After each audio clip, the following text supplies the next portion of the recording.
Retro Future. Welcome, ladies and gentlemen, I am Dankit Lexicon, and welcome to our next installment on Steampunk Cities. And this time we'll be delving into the design aspects, and rather than generalizing, I'll approach this topic as we have our video on steampunk warfare, by drawing examples from our own steampunk setting, the Association of Ishtar. Speaking of which, we are in the final days of our Kickstarter for TTRPG Nightwatch. If you enjoy the idea of taking your friends on an adventure in a steampunk world, check out our Kickstarter today, because there are only a few days left. When thinking of cities in fiction, iconic places like the Emerald City, Rapture, or King's Landing might spring to mind. Cities are a wonderful narrative device. They can serve as destinations for characters or as a hub where multiple stories can unfold. A city is never just one place. It's a cluster of interconnected locations, each with its own unique tales to tell, from bustling docks to towering high-rises. Therefore, when designing a fictional city, it's difficult to generalize. In part 1, I explained that cities aren't just geographical features that develop in isolation. This is why many fantasy cities often feel generic, because the unique qualities and histories which span over thousands of years are left unexplored.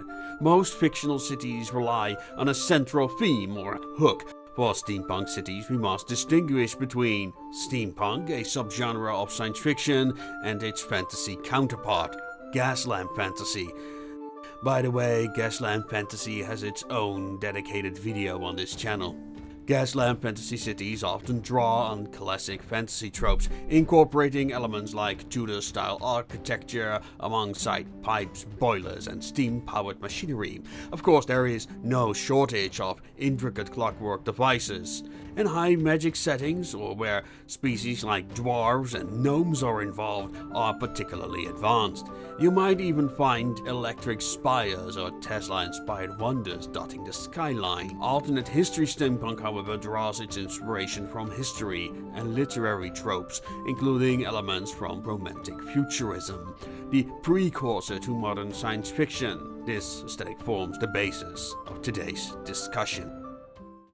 Many aesthetic genres, fiction or otherwise, blend futuristic and historical elements. To explore this further, I recommend revisiting our videos on architectural styles such as Art Deco and Art Nouveau. If you've seen those videos, you'll understand why Art Deco and Art Nouveau often dominate world design, as seen in settings like Bioshock and Frostpunk. These styles are visually striking, versatile, and carry significant cultural and historical weight, making them a natural choice for many creators. This brings us to the crucial question: what architectural style should you choose? Architecture doesn't arise in a vacuum. Each style is shaped by its historical context, rather as a reaction to contemporary developments, ideological statements, or a vision of the future. The size and aesthetics of a building reflect the mindset of its creators, whether constrained by budget or built with grandeur in mind. Architecture is more than just functional, it communicates who inhabits the space. In other words, buildings are an extension of characters. Individuals can quite literally shape the skyline of a city. This phenomenon is evident in places like New York, where ambitious people treated the city as a canvas for their legacy. But before we can shape a city skyline, we need to create the canvas. And that's why we must ask the all-important question: how do cities come to be? In our previous video, we discussed the political, geographical, and logistical landscape from which medieval cities emerged. The main takeaway is that the term city, a legal status inside the feudal system, emphasizing the city's sovereignty and ability to project political and economic power. The other is that cities serve an important logistical, economic, and administrative function. In that regard, everything is about location, location, location. To demonstrate this, let's explore the history of one of England's most iconic city, Liverpool, as it will develop in the setting of the Association of Ishtar. The first mention of Liverpool dates back to 1207, when King John granted the settlement a town charter. See our previous video. It used to be a fishing village along the Mersey River, whose name originated from the old word Liverpool, meaning Pool Bay. Despite its location on the west coast, the Mersey River connected England's interior with the Irish Sea and the Atlantic Ocean. The latter is important because in the age of sail, ships depended heavily on favorable tidal and current patterns. Its northern Atlantic drift ensures a milder climate than anywhere else on the island. On top of that, Liverpool natural estuary made it a safe place for ships during bad weather, making it a natural harbor. And yet, that is not how Liverpool became one of England's most prominent trading hubs. At the start of the colonial period, Manchester became England's biggest industrial centre, shipping its goods and resources across the Mersey River, destined for overseas territories. Meanwhile, Ireland depended on the ports as well, especially for agricultural produce, and all this overseas traffic went straight to Liverpool, making it the empire's most prominent hub. As a result, Liverpool's merchants became prominent in the Atlantic Triangle trade of the 17th to 19th century, so named because Liverpool's manufactured goods would be shipped to Africa to be traded for slaves. In turn, the slaves would be traded in the Americas for resources like cotton, pepper, and tobacco that would be taken back to England to be processed in places such as Manchester. It's estimated that the trafficking of half the African slaves was orchestrated from Liverpool's offices, until 1807, when England became the first nation to make slave trading illegal. From that point on, the abolitionist crusade made England disengage from the slave-owning Americas, such as Brazil and the southern states. While the war against the slave trade was ongoing, Liverpool remained one of the busiest ports in the world, as a key hub for global trade.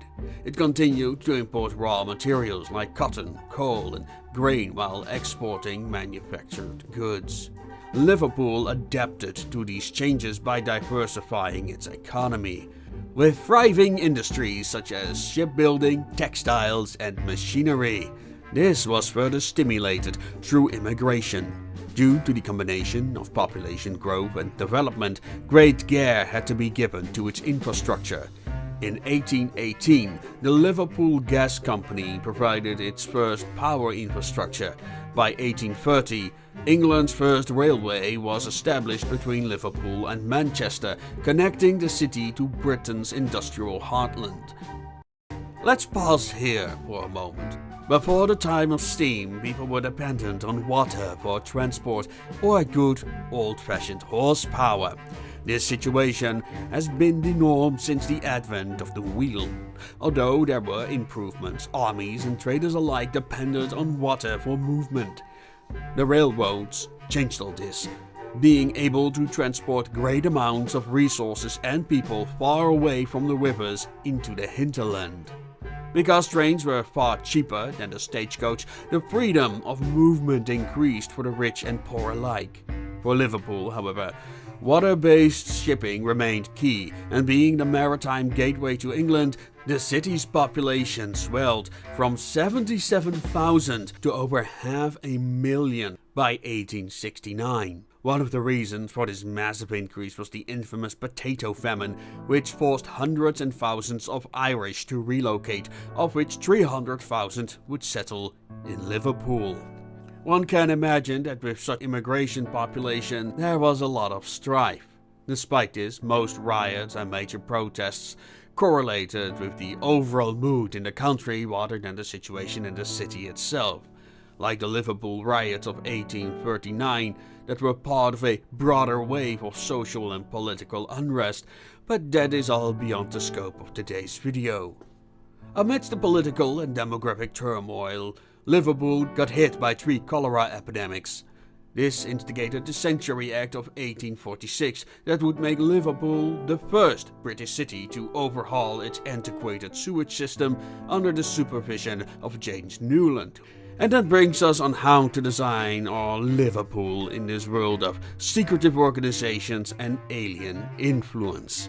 Cities have been shaped over the centuries and the populations involved with them. There is an endless feedback loop between humans and their environment, which is reflected in this urban landscape. One of my biggest complaints with many fictional cities that they look like the buildings have been constructed in the last 10 years because of their uniform style. In the case of old cities like Liverpool, its age is reflected in the variety of aesthetics. In the case of Liverpool, few medieval buildings, such as Liverpool Castle, remain. However, near its city centre, the original layout of the city medieval past is still present in its winding street patterns and names such as Castle Street and Water Street. In the 16th and 17th century, early trade activity developed around the so-called Old Dock, facilitating the growing population. The city expanded around Chapel Street and Dale Street. However, the rustic Tudor-style buildings made of thatch would be replaced as they were considered to be a fire hazard to make room for modern brick buildings. Citywide fires were no joke, and most settlements banned wooden houses altogether. As the cities entered the 18th century, the urban development started to take definitive shape as the Tudor environment made room for stone buildings. Meanwhile, the empire flourished, turning locations such as the waterfront, Pierhead, into essential parts of the national infrastructure. Because of the influx of wealth, places such as Bold Street and Rodney Street developed into affluent residential areas, including monumental buildings. In the meantime, rural areas such as Sussex saw gradual urban development to house the lower classes to facilitate the growing logistical and industrial sectors. In the street patterns, we can also see the more planned urban blocks of Sussex and the unregulated streets of medieval origin that have been maintained despite modernization.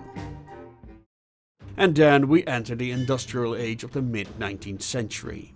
By 1840, Liverpool Exchange Station was constructed by Lancashire and Yorkshire Railroad. Albert Dock opened in 1846, becoming a focal point for shipping and trade. The city purchased Shefton Park from a local earl and turned these hunting grounds into a public park. Heavy immigration, particularly from Ireland, reshaped areas like Vauxhall and Scotland Road. Having said all those statements, how do we make our city steampunk?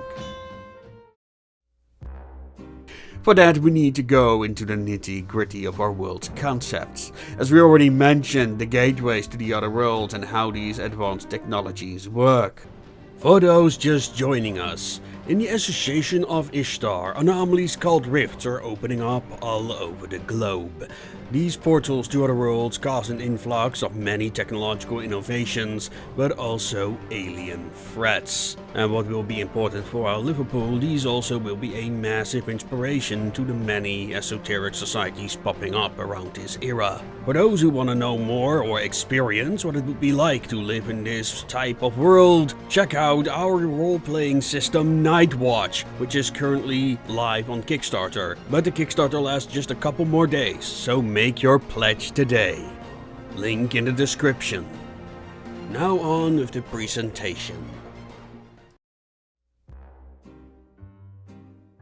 If you have watched any old history videos, you know we need to pick a point of divergence.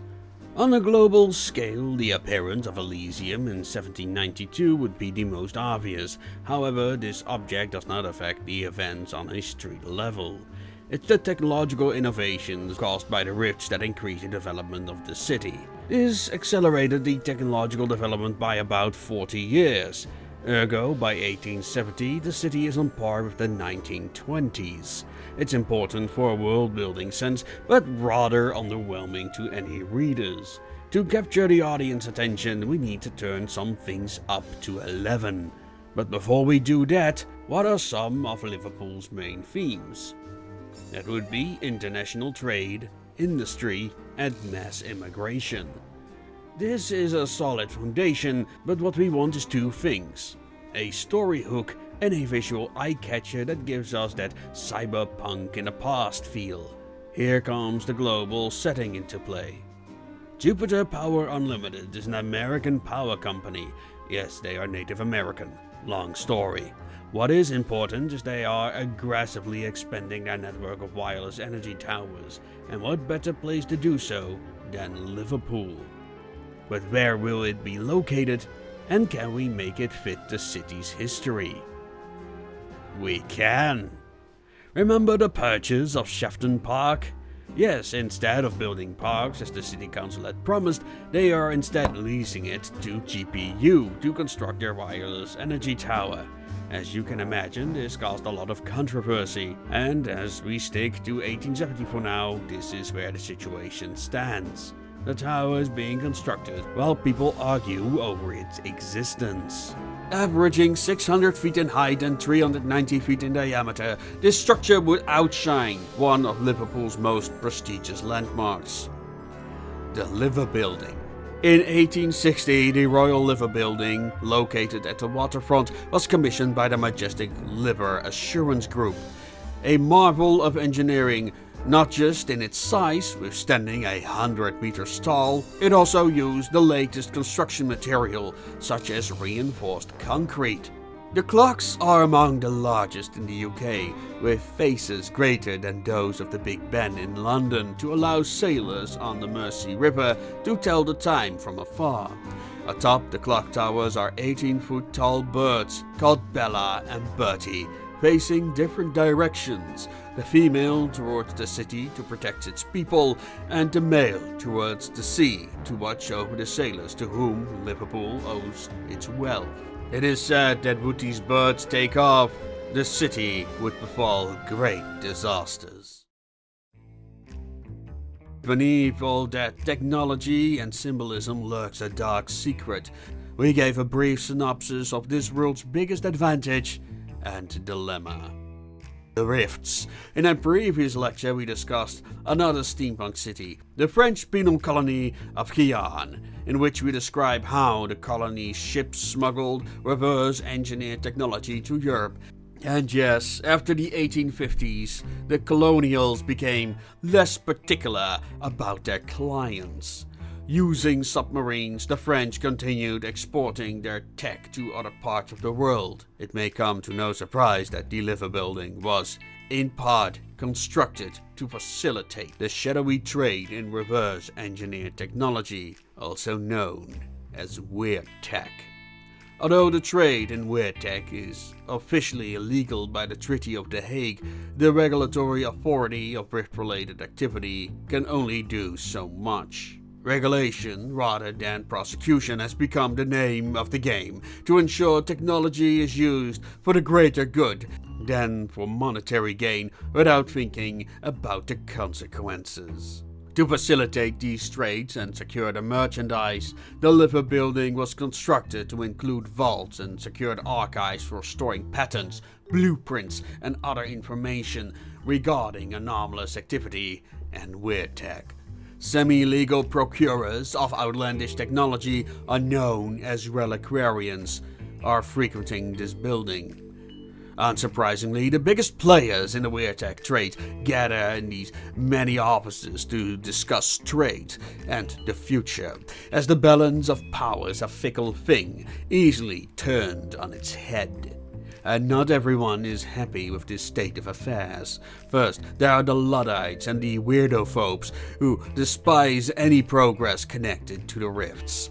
This includes factions like Actus Invictus, fanatical weirdophobes eager to blow up the Liver Building sky high. And then there are the Irish Molly Maguires who align loosely with Luddite factions within the city, viewing weird tech as a threat to their way of life. Others are motivated purely by monetary gain, like the Hip Rob. This gang of flamboyant dandies started with robbing sailors of their hard-earned pay, but they shifted to hijacking shipments of weird tech and running back-alley trade deals, free from the Liver Building's oversight. The Hip Rob maintained strong connections with the underground political movements like the Weather Collective and the Storm Syndicate. Though they proclaimed to be men of the people, that are stealing from the rich, but their actions suggest otherwise. The hip hop seem to lack any form of genuine ideology. Next are the Terrorways, an up-and-coming gang terrorizing Liverpool's back alleys. Although they seem like typical youth gangs on the surface, it's clear they're gearing up to challenge the hip-hop.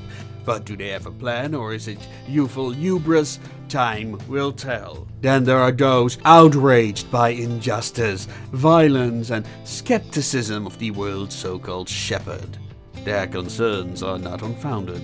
Among the weird tech are newly developed drugs claiming to cure any ailment and enhance performance. Many of these substances are dangerous and highly addictive.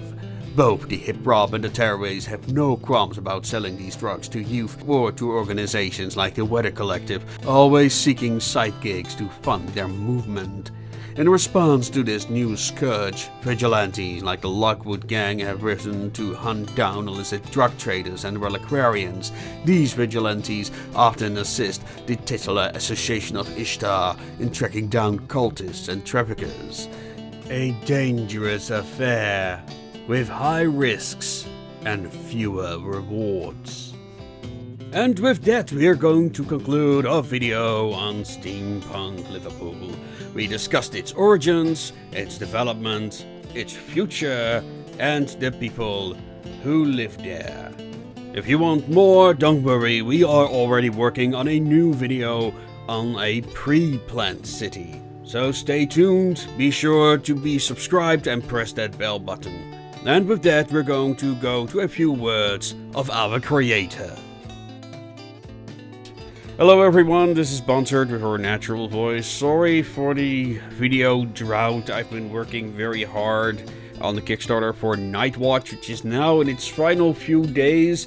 So if you enjoy what you listen to today, please make sure to check out our Kickstarter and please give us some support. It would be greatly appreciated. We are very close to reaching our next stretch goal, which is going to be a very unique STL. Like, know that I'm always working on more content. There are also people in our Discord community, which is awesome, by the way, where we are brainstorming about ideas for other videos. Some people have even offered to write videos about their pet projects, so we hope to really make these videos like a kind of like community project with sketches by volunteers and stuff. If you have friends who are into role-playing games, please tell them about Nightwatch. We're already working on new content for that system. Also, we have an incredible lore book called Rising Tide, which is kinda like this video, except it goes further into depth on these particular topics, including cities, which I really want to do more of. And what we're also planning to do is kind of combine lore books with campaigns, which are like intended to be very thin books. Maybe I'm gonna make them black and white just to keep the price down. I don't know, because I really like the colored books. The books that we have for Nightwatch themselves are also in color, but yeah, they're also significantly more expensive. So that's gonna be a point. Please check out the Kickstarter if you have not already. Tell your friends.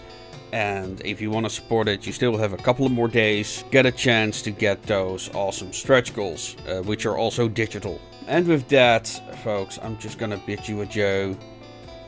And as always, make things your way. Good night.